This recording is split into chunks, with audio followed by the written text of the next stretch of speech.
My mother abandoned me for a new family, refused me when I was orphaned. Years later, I made her feel the same pain she once gave me. Actually, calling her my mom feels weird because, to be honest, she was more like a stranger than a parent. She took off when I was just a baby. I was too young to even remember her leaving, but what I do remember is how my dad, Mark, picked up all the pieces and did everything he could to raise me alone. He was my real parent. He always was. Now don't get me wrong, I wasn't completely cut off from my mom, Sarah. I'd see her every now and then, but it was like, I don't know, a random acquaintance showing up in your life once in a blue moon and pretending like they care. The court gave her visitation every other weekend, but she rarely, if ever, actually followed through. I remember times when I was a little kid, sitting by the window, waiting, thinking maybe she'd show up this time. But nope, she'd either bail or drop me off early because she had other plans. The thing that really bugs me is she didn't even not at all. She would quit jobs just to avoid paying child support. My dad busted his ass working long hours while she was out there doing God knows what. Twice she even ended up in jail because she didn't pay what she owed. Can you imagine? Jail for not wanting to take care of your own kid. I heard about it through the grapevine because she didn't tell me directly. I found out from my uncle. It's messed up, right? Anyway, when I was about 6, Sarah met this guy, Phil. He was older than her, maybe by a decade, and from what I could gather, he thought he was some kind of hero for saving her. Whatever. I wasn't really a part of their life. I saw them like 5 times from the age of 6 to 14. Yeah, just 5. And every time was the same, awkward, forced, and full of fake smiles. I hated it. They would try to act like we were some happy family, but all I could think was, who are you kidding? Phil, though, man, he was something else. He really tried to force himself into my life. I remember one time I was maybe around 10, and he showed up at one of my school's Father's Day activities. My dad wasn't able to make it that day, but I wasn't mad about it. He always made time for me in other ways, so missing one thing wasn't a big deal. But Phil, being Phil, saw this as his moment. He came up to me like he was some kind of replacement and said, "Hey Jamie, I can step in if you want. I'm here for you." I remember just staring at him, not knowing whether to laugh or scream. Like, dude, no. You're not my dad, you're not even close. I barely know you, and you have no right to act like you're stepping in for him. I was polite at the time, just said something like, "I'm fine," and walked away. But inside, I was fuming. I didn't even tell my dad about it because I didn't want him to feel bad. The worst part? Phil would try to make it seem like I was the one missing out. He'd drop these little comments like, "If only your dad had done more for you, maybe you wouldn't feel so distant." Distant? I was close to my dad. He gave me a good life while Sarah didn't give a crap. I finally had enough of his jabs and told him straight up, "Don't talk about my dad. He's better than Sarah will ever be, and he's done more for me than you can even imagine." He never tried that stepdad crap with me again. The only consistent thing about Sarah and Phil was their absence. They had their own family. They had 3 kids together, and I didn't even know their names until much later. I wasn't invited to family gatherings, birthdays, or any of that stuff. It's like they just erased me from their lives as soon as they had their new family. Losing my dad when I was 14 was one of the hardest things I've ever gone through. I mean, it felt like my entire world fell apart overnight. One minute we're making dinner plans and talking about me starting high school, and the next he's just gone. A heart attack. Just like that, no warning, no nothing. I didn't even get to say goodbye. I remember the day so clearly, the phone call, the panic, the moment when everything froze. My uncles, Pete and Rob, came over right away, but it was like I couldn't hear anything anyone was saying. Everything just became noise. I felt numb, like someone had just ripped my life in half and I was left with the jagged edges. After the funeral, things moved fast. Faster than I was ready for, to be honest. The house where I grew up, the one my dad worked so hard to keep for us, had to be sold. I didn't have much say in it. It wasn't like I had anywhere else to go. My uncles offered to take me in right away, which I'll always be grateful for. They didn't hesitate. Pete and Rob had always been more like older brothers to me than just uncles, so I knew I'd be safe with them. Still, it felt like I was leaving behind everything I had left of my dad. Now here's the part where my mom and Phil show up again. Surprise, surprise. Right? It had been years since I'd seen either of them. And all of a sudden, after my dad's death, they're acting like they care, like they're going to swoop in and be the heroes. Sarah didn't even come to the funeral. Not because she was too devastated to show up. Nope, she didn't have time. Can you believe that? No time to bury the man who took care of her kid when she couldn't be bothered. But Phil, oh, he showed up. Of course he did. The funeral was over and I was sitting with my uncles trying to process everything when Phil walked over to me. I remember looking up at him thinking, what the hell do you want? He had that stupid fake concerned look on his face, the kind where you know someone's just doing it for show. He sat down next to me and said, "You know, Jamie, you can always come live with Sarah and me. We've got room for you." I just stared at him, not knowing whether to laugh or scream. This guy, who I'd seen maybe 5 times in my whole life, who wasn't even man enough to show up at the funeral with my mom, was offering me a place to live. No thanks, man. I wasn't about to leave my uncles, the only real family I had left, to go live with people who barely knew I existed. I told him no, that I was staying with Pete and Rob, and that was that. Or so I thought. Phil wasn't one to give up so easily, though. He went on this whole rant about how family is important and how your mom and I really want to be there for you now. Now?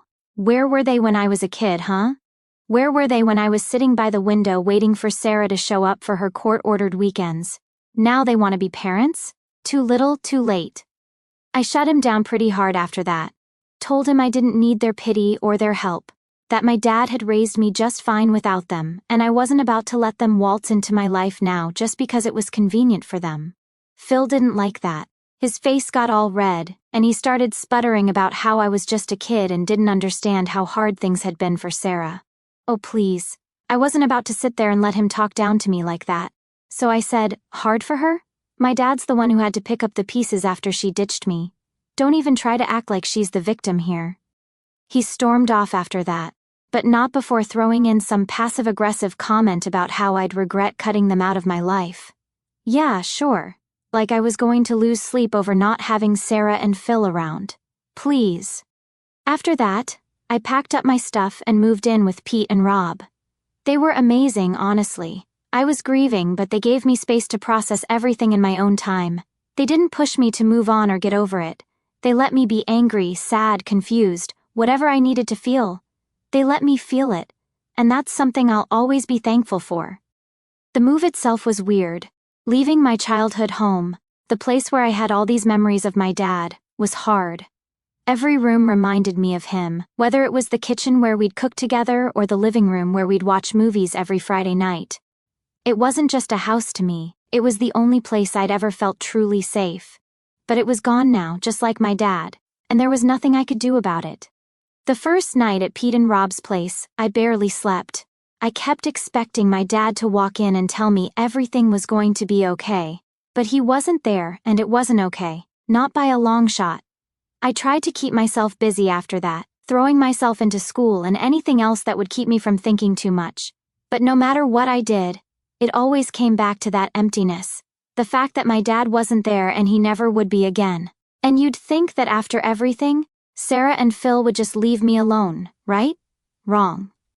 Phil called a few more times after I moved in with my uncles, trying to reconnect or whatever. He'd say things like, "Jamie, I know you're hurting, but your mom and I want to help you through this." Yeah, because they've been so helpful up until now, right? One time he even had the audacity to say, "Your mom has changed, she's ready to be there for you now." Ready now? Now that my dad was gone? Now that they didn't have to worry about dealing with him? I told him flat out, I don't need her now. I needed her when I was a kid, and she wasn't there. It's too late. After that, I stopped answering his calls. I didn't want anything to do with either of them. They had their life, their perfect little family with their 3 kids, and I had mine with my uncles. I didn't need Sarah or Phil pretending to care when it was clear they didn't. And honestly, life with Pete and Rob was good. It wasn't perfect. Nothing could replace my dad. But it was stable. They supported me in ways that Sarah and Phil never could. They showed up for me, they were there. And that's all I ever really needed. By the time I was 27, I thought I had everything figured out when it came to my so-called family. I'd gotten pretty good at keeping my distance from Sarah and Phil, only dealing with them when it was absolutely necessary. The rest of Sarah's side of the family, I didn't have any real issues with them. I wasn't super close to them or anything, but they didn't try to force the whole family thing on me like Sarah and Phil did, so I figured it was fine to stay in touch. They were still part of my life, just on the outskirts, you know? So when my grandparents on Sarah's side invited me to this family birthday party, I didn't think twice about going. I wasn't expecting anything dramatic. Just a regular family thing. Show up, say hi, eat some cake, make small talk, then dip out. Pretty standard. Matt, my fiancé, couldn't make it because he had work, so I figured I'd just go alone, say my hellos, and get out. But of course, nothing's ever that simple with Sarah and Phil involved. When I got to the party, everything seemed normal at first. My grandparents were happy to see me, and I chatted with a few cousins and aunts. It was chill, nothing weird. I spotted Sarah and Phil across the room, but I didn't go up to them. Didn't see the point. They knew where I stood, and I wasn't about to make things awkward by pretending we were close. So I stuck to the people I was comfortable with, keeping my distance. But apparently Phil had other plans. I was standing by the food table, grabbing a slice of cake, when I felt someone tap me on the shoulder. I turned around and there he was, Phil. Right there with that same fake, overly friendly smile he always had. I internally sighed because I knew this was going to be annoying. "Jamie, good to see you," he said, like we were old pals. I forced a small smile, mostly out of politeness, and said, "Hey, Phil." I didn't want to be rude in front of everyone, but I was already mentally preparing myself for whatever crap he was about to start. He wasted no time getting to the point. "So I heard you're engaged. That's exciting news," he said, still with that fake smile. I nodded, trying to keep it short. "Yeah, thanks. I was hoping he'd just leave it at that. But of course that's not how Phil operates. You know, Sarah and I were kind of surprised we didn't get an invite to the engagement party," he said, lowering his voice like he was trying to be all serious. "I mean, we're your family. I figured we'd be included." I could feel my jaw clench, but I kept it together. I wasn't about to make a scene at a birthday party. It wasn't a big party, just close family and friends, I said, trying to keep things as neutral as possible. But I could already see where this was going. And it wasn't going to be good. Phil didn't back down. He never does. "Well, we are family, Jamie. Sarah and I have always considered you part of our family, and we were hurt not to be invited. We care about you, you know." That's when I felt my blood start to boil. Care about me? They had the nerve to say they cared? I took a deep breath, trying to keep my voice calm. "Phil, I think we both know why you weren't invited. Let's not pretend like we're close." I could see the smile fading from his face. He wasn't expecting me to call him out, but I wasn't going to let him get away with playing the concerned parent card. He looked around, like he was making sure no one was listening, then leaned in closer. "Look, Jamie, I've always tried to be there for you, and I think it's time we move past whatever issues we've had. I know your mom wasn't perfect, but I've always considered you my daughter. I'd like to walk you down the aisle if you'll let me." I swear time stopped for a second when he said that. Walk me down the aisle? This guy, the man who wasn't even around when I needed someone, the audacity. I felt my hands start to shake and I couldn't hold back anymore. "Are you kidding me right now?" I said, my voice louder than I intended. A few people nearby turned to look, but I didn't care. "You've always considered me your daughter? Phil, I barely know you. You think just because you married my mom, you're suddenly my dad? My dad is dead. He's the one who should be walking me down the aisle, but he can't because he's gone. And you have no right to act like you're some kind of replacement." Phil's face turned red. He wasn't expecting me to lash out like that. But I was done holding back. "I'm sorry you feel that way," he said, trying to sound calm, but I could tell he was pissed. "I've done my best to be a father figure to you, but you've never given me a chance. Your dad didn't do everything right, you know. He kept you away from us, and I think that's why you're so angry." Oh, that was it. That was the last straw. "Don't you dare talk about my dad," I snapped, stepping closer to him. "He did everything for me while Sarah was too busy running away from her responsibilities. You have no idea what it was like for him raising me alone while she bailed. And now you want to come in and act like you're better than him? Like you deserve to take his place? Get over yourself, Phil. The whole room had gone quiet by now. Everyone was staring, but I didn't care. I was done pretending. Phil just stood there, looking stunned, like he didn't know what to say. He opened his mouth, then closed it again, and finally he muttered, "You're being disrespectful. You need to be more grateful for the people who care about you." That's when I lost it. Grateful? Grateful for what? You weren't there, Phil. Sarah wasn't there. None of you were there when I needed someone. My dad was the only one who cared, and now you want me to be grateful to you? You're nothing to me. Nothing. With that, I turned and walked out. I didn't wait for him to respond. I didn't care. I could hear whispers and feel the stares of everyone in the room, but it didn't matter. I was done with the whole thing. Done with Phil, done with Sarah, done with pretending like they were anything more than strangers. Later that night, I got a text from one of my aunts saying I shouldn't have made a scene, that I embarrassed Phil and Sarah in front of everyone. But honestly, I don't regret it. They wanted to play family, but they don't get to pick and choose when they're there for me. They had years to step up, and they didn't. So no, I'm not sorry, and I sure as hell don't need them at my wedding. After the whole showdown at the party, I thought that would be it. Like, I figured I made my point loud and clear, and they'd back off. But nah, of course not. The texts started rolling in that night, and I knew this wasn't over. Not by a long shot. First it was my Aunt Carol. She's one of those peacekeepers, you know, always trying to smooth things over, make everyone happy. She sent me this long message about how I shouldn't have publicly humiliated Phil and Sarah at the party. "You know they're trying, Jamie," she wrote. "Phil's always seen you as his daughter. You didn't have to embarrass him like that in front of everyone." I stared at the text for a solid minute, just shaking my head. Trying? Really? They've had my whole life to try. I wasn't about to feel bad for standing up for myself after everything. So I shot back a reply. If they actually cared, they wouldn't have waited until now to act like it. I'm not playing nice just to make them feel better about the crap they put me through. I didn't get a response from her after that. But then the real kicker came the next morning when I got a call from Sarah. I hadn't spoken to her directly in, honestly, I couldn't even remember the last time. Maybe a year? Probably more. I almost didn't pick up, but I was curious what she had to say after everything. "Jamie, we need to talk," she started, her voice all stiff and formal, like she was about to give me a lecture. I sighed, already regretting answering the phone. "What do you want, Sarah?"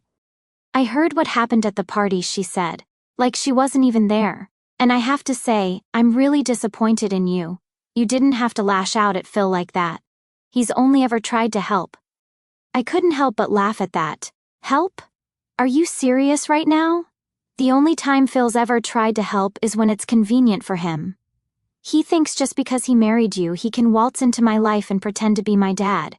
He's not, and he never will be. She went quiet for a second, and I could tell she didn't like being called out. But then she did what she always does, shifted the blame. "You know, this attitude of yours isn't going to get you anywhere. You can't keep holding on to the past forever, Jamie. Your father isn't here anymore. Phil and I are." I felt a surge of anger so strong I had to bite my tongue for a second before I said something I couldn't take back. But I was done playing nice. "Yeah, you're here now, Sarah. Where were you when I was a kid? When I actually needed you? Don't act like showing up now makes up for everything you did, or didn't do." She sighed, that kind of annoyed sigh she used to do when I was a kid, like I was being difficult for no reason. "I know I made mistakes, Jamie, but it wasn't easy for me either. I did the best I could." "The best you could?" I cut her off. "The best you could do was leave me with Dad and barely show up for your weekends? You didn't even try. You weren't there, Sarah, so don't stand there and tell me you did your best." There was another long pause, and I could hear her struggling to find something to say. Finally, she went with, "I'm your mother, Jamie. You don't get to talk to me like this." I couldn't help it. I laughed again, but this time it wasn't because it was funny. It was just ridiculous. "You're my mother? Really? You think that title means something just because you gave birth to me?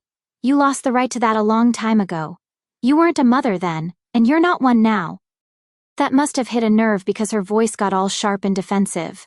"You need to stop living in the past. You're going to regret cutting us out of your life, Jamie. Phil's only ever wanted to help you, and you're throwing it back in his face.